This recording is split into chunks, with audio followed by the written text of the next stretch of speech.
আজকে রান্না করছি কুমড়ো, আলু ও বরবটির তরকারি। কড়াতে প্রথমে তেল দিলাম, তাতে 5 ফোড়ন, তেজপাতা ও শুকনো লঙ্কা দিলাম।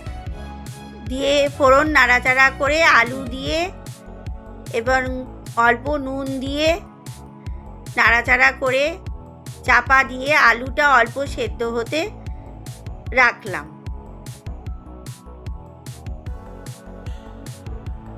এবার আলু সেদ্ধ হয়ে গেলে, হাফ সেদ্ধ হয়ে গেলে কুমড়ো এবং বরবটিটা দিয়ে আবার নাড়াচাড়া করে হলুদ দিয়ে নাড়াচাড়া করে ভালো করে সবজিগুলো সেদ্ধ হওয়ার জন্য চাপা দিয়ে রেখে দিলাম। এবার সবজি সেদ্ধ হয়ে গেলে ওপর থেকে চিনি এবং ঘি ছড়িয়ে ভালো করে নাড়াচাড়া করে গ্যাসের আঁচ বন্ধ করে রেখে দিলাম।